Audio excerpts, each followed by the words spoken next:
이어서 말씀을 드리면은 구글은 이제 동영상, 구글도 제미나이라는 글자를 만들어주는 인공지능은 있습니다.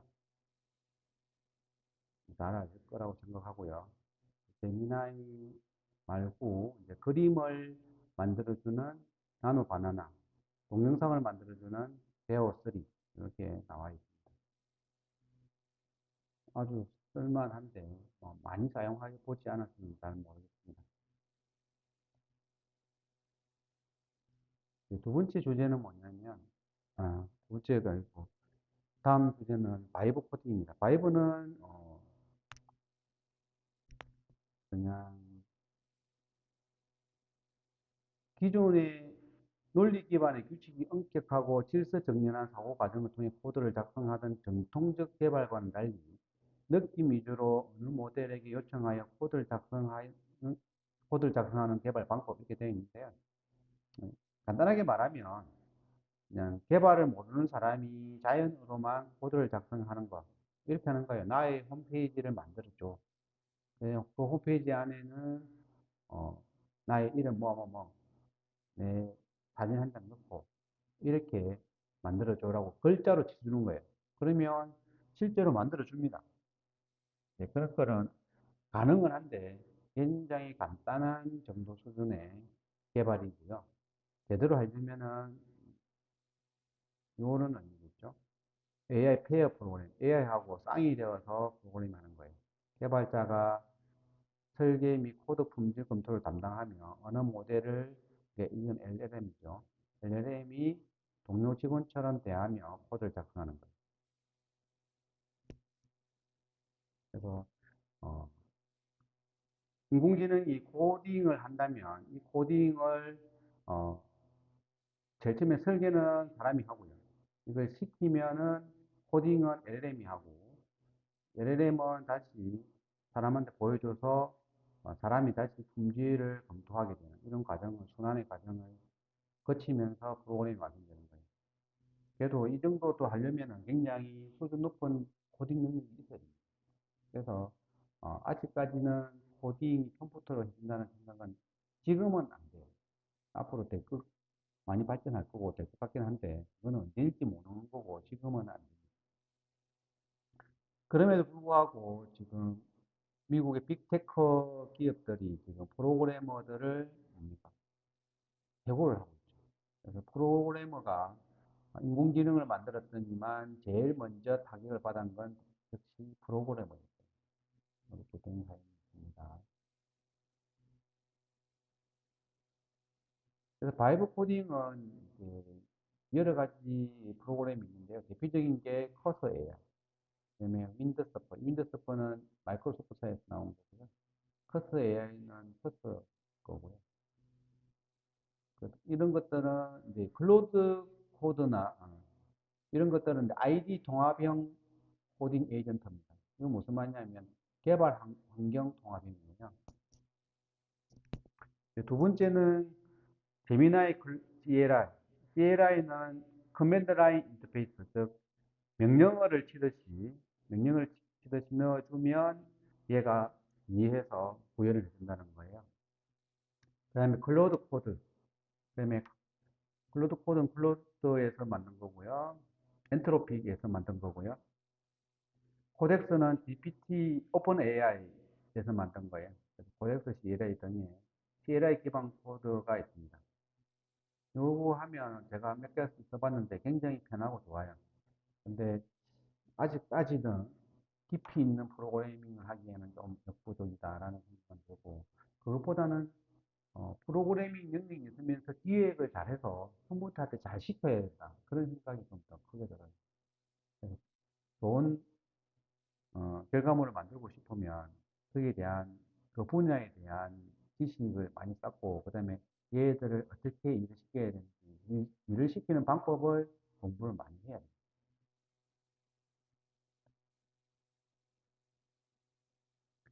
GPT-5는 최근에 발표가 되었는데요. 굉장히 많은 걸 해주죠. 그래서 뭐 뛰어나기 뛰어났었어요. 그래서 똑똑해졌어요. 근데 문제는 뭡니까? 불만이 굉장히 많아지죠. 왜냐? 재미가 없었기 때문에.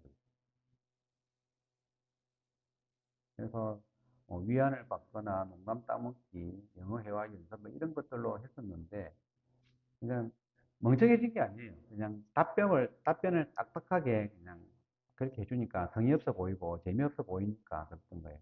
그래서 오픈 AI에서 뭡니까? 고객들을 바라볼 때 그냥 어, 사람들이 LLM을 통해서 챗 GPT를 통해서 그냥 정보만 받아간다라고 생각했던 거예요. 그죠? 근데 그게 아니라 뭡니까? 그전에 인기 있었던 이유는 사람들이 여기에 컴퓨터하고 놀면서 재미를 느꼈다는 거예요. 이 재미있는 요소들을 싹 걷어내고 나니까 재미가 없는 거죠. 제가 봐도 그래요. 조금 딱딱해졌어요. 사무적이게 됐고. 그래서 그런 부분들이 제품 개발할 때 어떤 참고가 되어야 돼요. 코딩을 따르는 바이브 코딩 프로그램은 뭐 농담 따먹기 이런 게 필요가 없죠. 필요가 없지만 위안을 받거나 농담 따먹기 이런 거 같은 거는 사람들한테 대화의 상대로서의 어떤 그런 기능을 하는 거였는데 그게 아니고 정보만 전달하려고 하는 그런 수준으로 가버리니까 공부만 하는 대학원 박사과정 학생하고 대화하는 느낌이라고 생각해 보세요. 재미없겠죠. 그래서 조금 하지 않았나라고 하는 조금 바뀌긴 했어요. 바뀌긴 했는데도 아직까지 좀 멀었고요. 어쨌든 그렇고요. 뭐 기능은 굉장히 좋아졌습니다.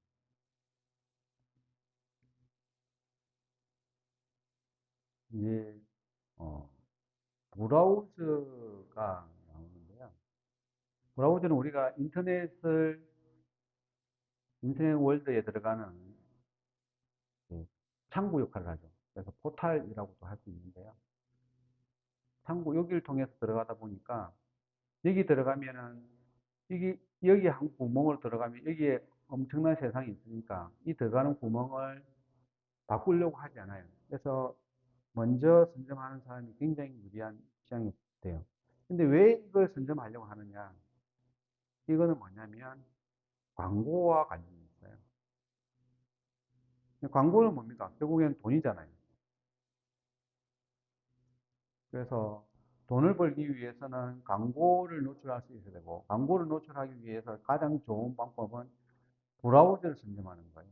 그래야 어, 사용자의 정보를 해석할 수도 있고요. 어디에 다녔는지도 알 수 있고, 또 광고 노출을 위해서 돈도 받을 수 있고, 또 그 주어진 데이터를 광고에 활용도 할 수 있고요. 그렇기 때문에 브라우저 전쟁이 벌어지고 있습니다. 그래서 일반 사람들은 잘 모를 수는 있는데, 인공지능 업계에서는 지금 브라우저 전쟁이라고 할 만큼 엄청난 지금 어, 싸움들이 벌어지고 있는데, 이제 크롬이 구글의 그 브라우저였는데 강제 매각을 당할 뻔했는데 이게 안 해도 되게 됐어요. 그러다 보니까 잘 됐다 이래가지고 크롬에다가 제미나이 인공지능을 붙였어요. 그래서 이렇게 지금 개발하고 이건 원래 있었던 거고요. 근데 이제 오픈 AI는 에이전트 모드를 아까 우리 조금 전에 했죠. 에이전트 이야기 했죠. 그게 에이전트입니다. 이제 크롬 브라우저에다가 크롬이든 뭐든 브라우저에서 서비스 할 때 에이전트 모드를 추가하겠다는 거예요. 그래서 어떤 경제적인 효과를 누리겠다는 의미고요. 그 다음에 이제 젠스팍은 AI 브라우저라는 걸 새로 만드는 거예요. 브라우저가 새로 만들어지는 거예요. 만들어 출시하겠다는 거예요. 또 퍼블렉시티는 뭐 회사 이름이죠.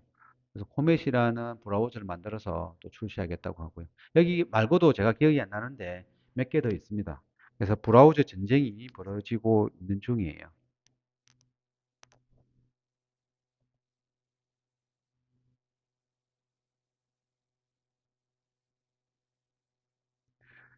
GPT 사용해 보기는 뭐 사용해 볼 수는 없죠. 왜냐하면 여러분들하고 저하고 대면 수업을 하면 같이 사용하면서 하면 되는데 뭐 그럴 수는 없고 간단한 설명으로 가름하겠습니다.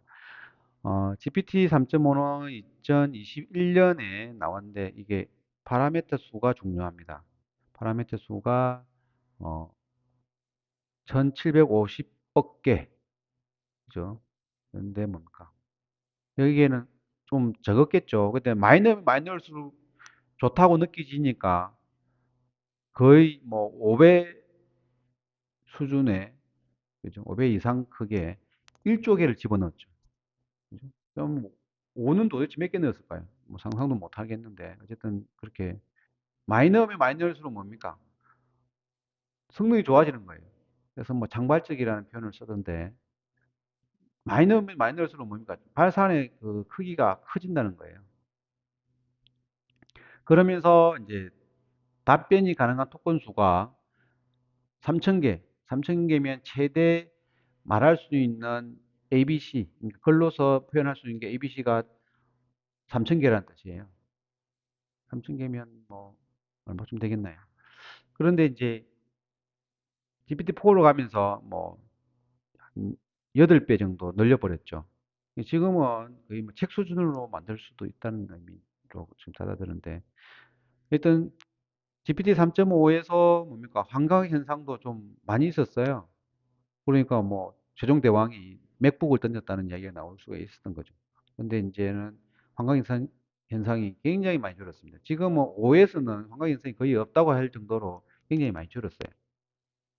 그리고 윤리적인 답변도 예전에는 뭡니까? 아무 생각 없이 있는 대로 그냥 데이터를 끌고 와서 다 집어넣었는데 그러다 보니까 이상한 소리도 막 하고 하면 안 되는 소리도 하고 그러니까 얼른 문 닫았다가 수정하고 그랬는데 이제는 이제 아예 만들 때부터 통제를 한 거예요.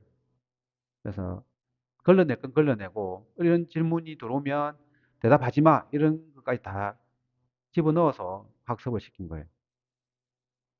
그리고 이제 학습 시점이 2022년 1월 이게 뭐 출시는 2021년인데 학습 시점은 2022년 1월 좀 잘못됐죠. 아마도 이게 22년이지 싶어요. 그죠? 어쨌든 그렇고요. 그러면 이제 멀티모달은 한 가지만 하는 게 아니고 여러 가지 할 수 있는 능력이라고 이제 표현하면 되고요. 그래서 여기는 뭐 해당 없음이 아니고 텍스트만 가능했던 거고요. 예, 4는 이미지와 텍스트, 그다음에 4O는 오디오까지. 이제는 오디오, 비디오까지 이제 만들어서 이렇게 할 수 있는 거고요. 이렇게 함으로써 뭔가 시간이 쭉 흘러가면서 어디서 돈을 많이 벌었냐? 엔비디아에서 돈을 많이 벌었죠. 즉, 계산의 능력을 어마어마하게 늘린 거예요. 이게 많이 들어가면 많이 들어갈수록 좋다고 그러니까 계속 늘려서 계산의 능력을 늘린 거죠. 그러면 계산의 능력을 늘렸다는 건 엔비디아의 카드를 늘렸다는 이야기가 똑같고요. 그 다음에 답변을 받아오는 것도 마찬가지예요. 이것도 답변을 생성하는 것도 어, 수치 계산에 의해서 오는 거기 때문에 어, 연산 능력이 굉장히 중요한 거죠. 거기에다가 텍스트에 비해서 이미지는 훨씬 더 많은 데이터를 소모하죠. 소모하기도 하고 사용하기도 하죠. 그러면서 비디오는 더 많이 사용하고요. 그러면서 계속 뭐냐면 아직까지 비디오까지 원활하게 안 됐기 때문에 다시 엔비디아의 그 칩이 많이 팔릴 거로 예상되기 때문에 다시 상승에 올라갔다 이렇게 말할 수 있습니다.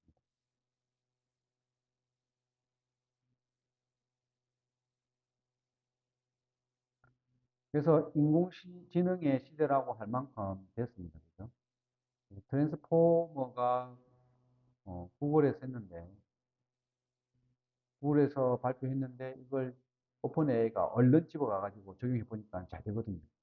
그래서 확 발표해버려가지고 챗 GPT가 LLM의 첫 제품이라는 게 세상에 발표됐죠. 사실은 원본적인 기술 능력은 구글에서 나온 거죠. 어쨌든 이제 파라미터 수가 많아지면 성능이 올라간다고 믿었던 시대. 그 다음에 이제 멀티모달, 글자만 하는 게 아니라 이제 어, 글자를 넣으면 그림이 나오고, 넣으면 그림과 글자가 나오고 뭐 이런 식으로 이제 바뀌었죠. 오디오도 마찬가지고요. 그래서 여러 가지 기능을 할 수 있는. 그 다음 시대는 이제 옴니가 붙으면서 추론 모델이 만들어졌어요. 그래서 인간이 하는 추론을 인공지능이 할 수 있다고 지금 주장은 하는데, 뭐, 아직까지 성능이 미미하거나 아주 초보적인 수준이지 않을까 싶습니다. 그 다음 이제 지금 에이전트 시대가 왔어요. 딥 리서치 같은 경우에, 사실은 딥 리서치를 실행을 시키고 보면 그 이면에서 하고 있는 거는 LLM 모델 한 개가 움직이는 게 아니고 작은 전문 모델들이 여러 개가 동시에 협업을 하면서 서로 데이터를 주고받으면서 작업을 하고 있어요. 젠스팍 같은 경우에는 파워포인트 같은 프레젠테이션을 잘 만들어 주는데요. 이런 거는 그림하고 글자, 그다음에 배치, 디자인 이런 것까지 다 잘한다는 거죠. 그리고 클로드 코드는 코딩을 잘 따르죠. 그래서 사람의 요청을 받아서 추론을 거듭하며 결론을 내놓는 AI인데 추론이라기보다는 서머리를 잘하면서 결론을 만들어 줍니다. 현재는 그래요. 그런데 이제 그 다음에는 뭐가 나올까 알 수가 없죠. 지금은 이제 에이전틱이라는 용어가 나오기 시작하는데 에이전트랑 에이전틱이랑 단어가 비슷해서 다른 용어로 쓰이지 않을까라는 생각도 들긴 해요. 잘 모르겠습니다. 나와봐야 아는 거고요.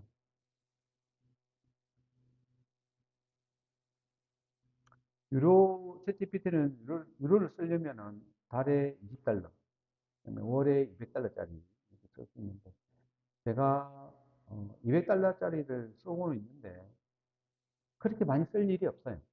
그렇다고 무료를 쓰면은 좀 깝깝한 게 있고, 그래서 뭐 적당한데, 이것도 매달 $20씩 들고 쓰기에는 모르겠어요. 사용을 많이 하지 않는다면 굳이 그렇게 쓸 필요가 있겠나 생각이 드는데, 또 쓸만한 기능들이 있기 때문에 재미삼아 쓰는 사람도 많아요. 어쨌든 그렇고요.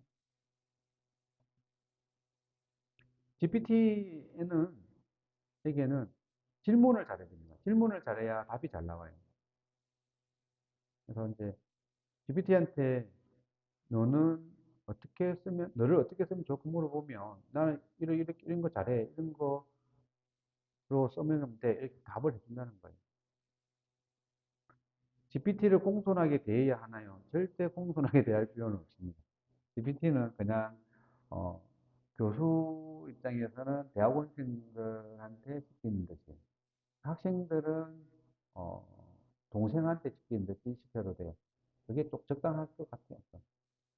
일단 그렇습니다. 근데 질문은 어, 맥락을 모두 가진 채 대답을 계속 해야 돼요. 이랬다 저랬다 하면 얘가 왔다리 갔다리 하면서 죽을라. 그래서 거기다가 또 뭐 얘가 세계 종말을 원하는 슈퍼 빌런이라면 세계 멸망을 위해 무엇을 하겠니? 이런 것들 하면 그냥 농담인 것처럼 뭐 이렇게 받아들이기도 하고 뭐 그래서 살짝 넘어가는 것도 있고요. 예전에는 안 그래서 이상한 소리 막 했죠. 예전에는 마약 제조법도 물어보면 가르쳐주고 그랬는데 요즘은 안 가르쳐준다 하더라고요. 질문을 좀 잘해야 됩니다. 예전에는 이제 제일 처음에는 질문을 한 개 던지면은 답이 나오는데 그 다음에 연결해서 질문하면 얘가 몰라요. 그래서 한 개 질문에 한 개 답변만 하는 거죠. 그래서 너무 불편했지만 이어서 질문을 해야 되기 때문에 한 개 질문할 때 엄청 많이 길게 해서 자세하게 적었죠. 그런데 이게 또 너무 길면 또 얘가 못 알아먹어요. 그러다가 또 이제 어느 정도 한계가 되면 토큰이 완료되었다고 해서 스톱돼 버리고, 그래서 또 다시 접속하면 옛날에 질문했던 게 사라졌죠. 근데 이제 지금은 중간에 이제 Continue Generating 버튼을 눌러서 계속 답변할 수 있는데 요즘 이것조차 안 해요. 왜냐하면 내가 질문했고 답했던 내용들이 데이터베이스에 자동으로 저장이 되면서 그걸 끄집어 와서 이어서 질문할 수 있게끔 바뀌었어요. 그래서 계속 기술이 발전하고 있기 때문에 계속 이어서 맥락을 유지하면서 질문할 수 있게 되었다라는 겁니다. 그리고 사용할 때 템퍼러처가 제일 좀 중요한데요. 템퍼러처는 창의성의 정도예요. 템퍼러처가 0이면 당위성이 빵이에요. 즉 있는 그대로만 대답해 준다는 거고, 템퍼러처가 10이면 지가 그런 데에 와서 자유도가 높게 대답을 한다는 겁니다.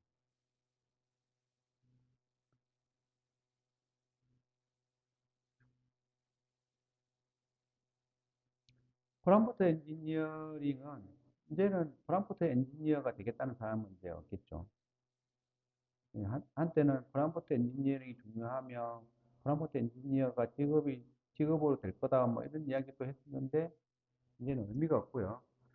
프랑크푸르트를 이제 사람이 질문을 잘 못하기 때문에 자, 이거부터 해야 되겠네. 프랑크푸르트는 어, LLM에 어, 질문을 하죠, 그죠? 질문. 이게 프랑크푸르트예요. 즉 명령어를 대기하고 있는 게 프랑크푸르트였잖아요, 원래. 명령을 내리기 위해서 기다리고 있는 게 프랑크푸르트인데 이건 요즘은 질문하는 걸로 이제 의미가 바뀌었어요. 이 질문을 잘 해야 되기 때문에 아무데나 하면 잘 안 된다는 거죠. 그래서 질문을 잘 하는 능력을 기르는 것이 중요했다고 하고, 그래서 그런 것들을 가르쳐 주는 게 프랑크푸르트 엔지니어링이었어요. 그래서 유망 직장인이 아니니 그랬는데 이제는 의미가 없었어요. 왜냐하면 이 프랑크푸르트를 작성해 주는 LLM이 또 있어요. 그래서 이, 이 프랑크푸르트에다가 내가 이런 질문을 할 건데 요걸 갖다가 프랑크푸르트로 만들어줘 하면 만들어줘요. 이걸 복사해서 그대로 집어넣어 주면 그대로 해줍니다. 그렇기 때문에 크게 의미가 없는 상황이죠.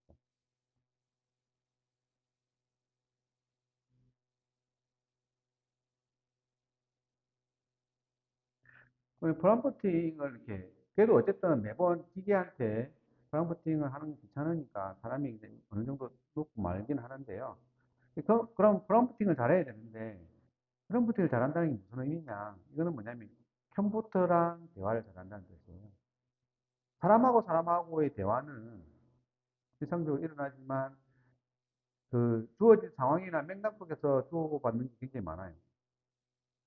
근데 컴퓨터는 주어진 맥락이 잘 이해를 못하기 때문에 그걸 명확하게 해주는 게 좋다는 거고, 그래야 또 컴퓨터 잘 이해해서 좋은 답변을 준다는 이야기입니다. 그래서 우리가 의도한 바를 이해시키려면 있는 그대로 상세하게 설명해서 던져주면 잘 이해합니다.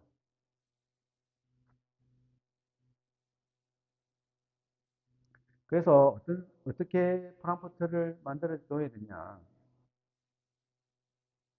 태스크, 무엇을 해야 하는지를 알려주고요. 컨텍스트, 어떤 상황인지 알려주고요. 페르소나, 어떤 역할을 해야 되는지 알려주고요. 이그젠플, 예시로 어떤 것이 있는지 알려주고요. 포맷은 어떤 형태로 답을 만들어줘야 되는지 알려주는 거고요. 톤은 어떤 의도로 사용할 것인지를 하는 거예요. 그다음에 이제 여기 예제가 있죠. 테스크로는 LK99의 실패 보고서를 만들어 주세요. 이렇게 되어 있고요. 페르소나는 연구소의 가장 뛰어난 선임 연구원이라는 거고, 컨텍스트는 실험은 실패했지만 자금 지원은 계속 받아야 합니다. 이게 이제 전체적인 맥락이죠.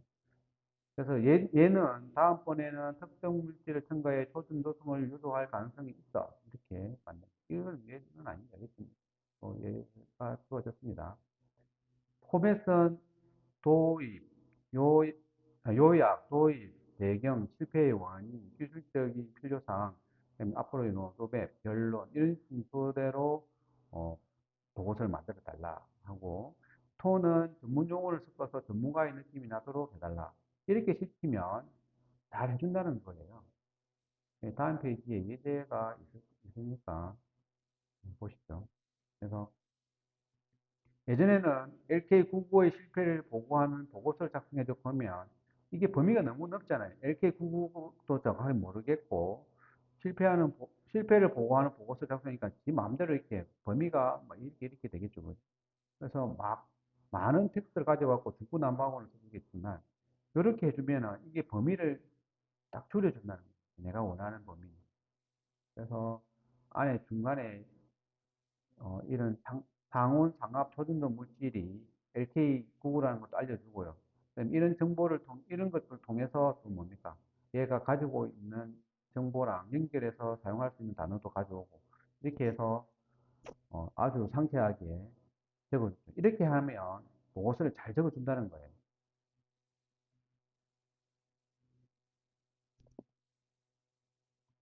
보면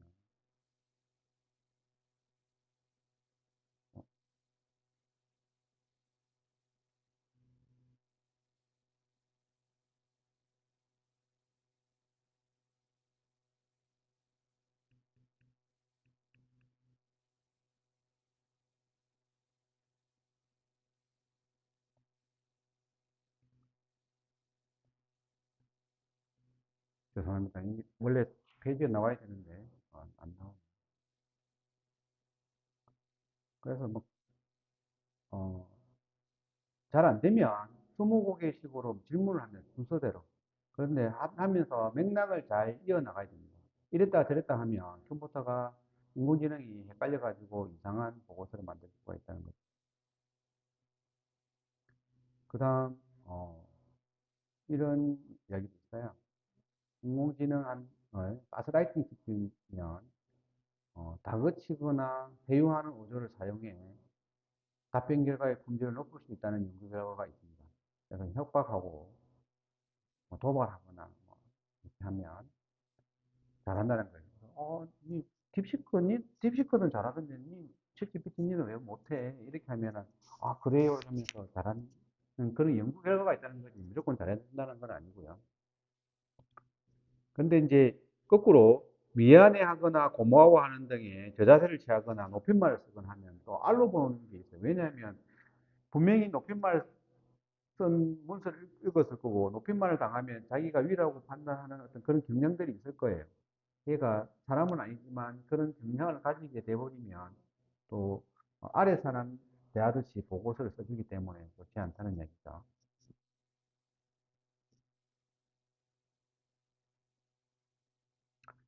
푸시앗은 그냥 간단하게 말씀을 드리면 예제를 주는 거예요. 예제를 주면 예제에 비슷하게 나의 정보와 맞추어서 작성했습니다. 이렇게 해주면 답변을 잘해줘요. 원하는 답변을 해주는 거죠. 왜냐하면 형식을 주었기 때문에 그렇죠. 그다음에 체인 오브 소트, 생각의 연결, 이렇게 되는데요. 순서대로 이렇게 싹싹 해주면 잘 하는 겁니다. 그러니까 인공지능은 이런 질문을 던지면 답을 잘 못해요. 물론 지금은 잘합니다. 근데 예전에 잘 못했어요. 왜냐하면 예를 들어 보면 답변이 질문이 이래요. 수진이는 5개의 테니스 볼을 가지고 있어. 그녀는 2캔의 테니스 볼을 더 샀어. 각 캔은 3개의 테니스 볼이 들어있어. 수진이가 산 테니스 볼은 모두 몇 개일까? 그러니까 5개에서 6개를 더 사서 11개죠. 근데 그냥 어떤 과정을 말 안 하고 그냥 11이야 이렇게 답만 알려줬죠. 그 다음에 이제 질문을 하는 거죠. 그 카페는 23개의 사과를 가지고 있어. 그들이 점심을 만드느라 20개를 사용하고 6개를 더 샀어. 카페에 가지고 있는 사과는 몇 개야? 이러니까 아무 생각 없이 그냥 27이라고 그냥 답해버리는 거예요. 희한하죠. 왜냐면 인공지능은 0.198 더하기 0.275 뭐 이런 식의 답을 잘 못해요. 왜냐하면 이런 수식을 학습한 적이 거의 가능성이 0이니까잖아요. 그러니까 학습한 적이 없는 거는 대답을 못하는 거죠. 그러니까 인공지능이 추론에 의해서 계산을 한다는 게 아니고 학습에 의해서 유도해내는 거예요. 그래서 답을 엉터리로 하는 거예요. 근데 이걸 보정하기 위해서는 이렇게 질문하면 되는 거죠. 수진이 다섯 개, 수진이가 5개 댄스볼 가지고 있어가지고 6개를 더 샀으니까 11개인데, 이제 수진이는 5개 볼을 가지고 시작했어. 2개의 캔은 3개의 댄스볼을 가지고 있으니까 댄스볼은 총 6개를 산 거야. 그래서 5 더하기 6은 11이야. 그러므로 답은 11이야. 이렇게 해놓고 질문을 하면 답을 이렇게 해주는 거죠. 그 카페는 원래 23개의 사과를 가지고 있었어. 그들이 점심을 만드는 20개를 사용했어. 그러므로 23 빼기 20은 3이야. 그리고 6개의 사과를 더 샀으므로 3 더하기 6은 9야. 그러므로 답은 9야. 이렇게 만들어진다는 거예요. 이런 생각의 과정을 정확하게 나열해주면 풀어낸다는 거죠. 왜 그런지는 모릅니다. 그런 경향이 있다는 얘기예요. 일단 프롬프트를 잘하기 위해서는 뭐 해줘 이렇게 해주고 뭐 해줘 하면 둘 중에 여기 질문처럼 둘 중에 하나를 골라줘 하면은 골라주잖아요. 그럼 이 나온 답변을 가지고 다시 또 이거 중에 뭐 하나 해줘. 이렇게 계속 연쇄적으로 흘러가면서 답을 찾아내는 경우도 있어요.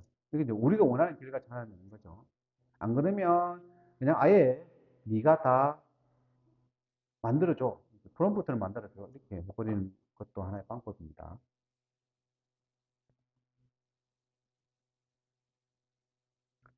마크다운 이야기까지 하고 마치겠습니다. 마크다운 이야기를 하는 이유는, 어, 일단은 마크다운이 뭔지 한번 봅시다. 마크다운은 원래 HTML은, 웹 브라우저에 를 읽는 프로그램입니다. 그죠? 랭귀지고요. 그래서 HTML 언어로 코딩을 해놓으면 웹 브라우저가 읽어서 우리가 정보를 볼 수 있게끔 되는 거예요. 근데 거기에 있는 HTML의 마크업 랭귀지라는 것을 보고 마크업이 아니고 이거는 마크다운이야 이러면서 말장난으로 만든 게 마크다운 언어고요. 이것의 목적은 뭐냐면 HTML은 굉장히 복잡한 코딩처럼 막 어지러져 있는 그런 코딩을 해야 되는데 얘는 그냥 글자를 치면서 그냥 바로 예쁘게 만들자라는 거예요. 그래서 이렇게 글자를 치면서 약간의 코드 같은 요소만 넣으면 이렇게 예쁘게 원하는 형태대로 나올 수 있다는 거예요. 그죠?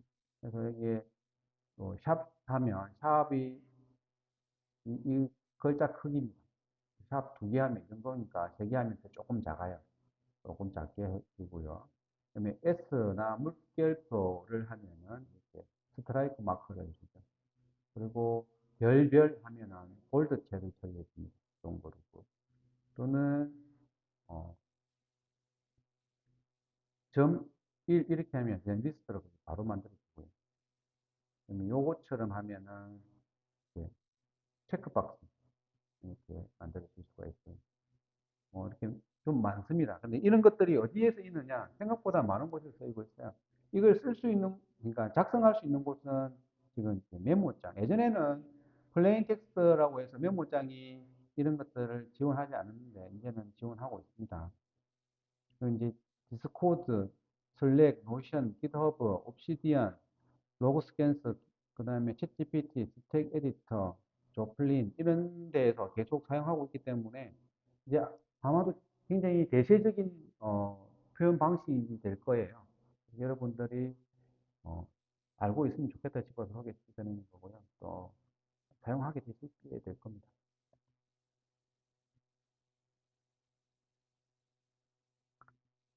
그래서 이 배우는데 어렵지 않아요. 어렵지 않기 때문에 배우는데 금방 배워요. 그리고 배울 필요 없고 필요할 때마다 이렇게 레퍼런스를 보고 그냥 따라만 하면 됩니다. 그래서 뭐 리스트, 순서가 있는 리스트는 이렇게 하면 이렇게 만들어지고 순서가 없는 리스트는 그냥 어, 찌끄면 이렇게 됩니다. 제목도 샵 하면 제일 큰 제목, 샵 두 개 하면 그 다음 작은 제목, 그 다음 작은 제목 이런 식으로 되고요. 별 한 개 하면은 이탈리크가 되고 물결표를 하면은 지소선이 됩니다. 표 만들 때도 그냥 이렇게 텍스트로 만들기만 하면 표가 이렇게 만들어지고요. 그래서 아주 사용하기가 편합니다. 편하고 또 만들면서 바로 이렇게 또 확인도 가능하고 문법은 그리 어렵지 않으니까 그냥 보고 하시면 돼요. 그래서 마크다운은 생각과 아이디어를 최소한의 수식어로 보존하고 정리하는 도움을 주고요. 원본 콘텐츠를 지키고 더욱 개선하는 일에 적당합니다. 그래서 좀 유용한 것 같아요.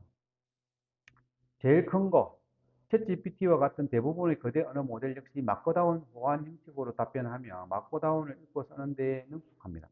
그래서 질문할 때도 마크다운으로 질문할 수 있고요.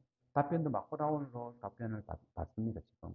그래서 말씀을 드렸던 거고요. 옵시디언은 지식을 연결하는 그래픽 뷰인데요. 이것도 마크다운으로 표현이 가능하다는 얘기예요. 그다음에 머메이드는 이제 그래프 형식을 이런 식으로 표기를 해주면 우리가 읽을 때, 볼 때는 이렇게 보일 수가 있다는 겁니다. 그래서 GPT 등의 언어 모델은 스스로는 다이어그램을 그리지 못하지만 이런 문법을 빌려와서 그렇게 표현해 놓으면 그래프로 이렇게 보여준다는 겁니다. 그래서 우리가 어, 언어 모델을 활용할 때 만날 거기 때문에 제가 소개를 드리는 겁니다.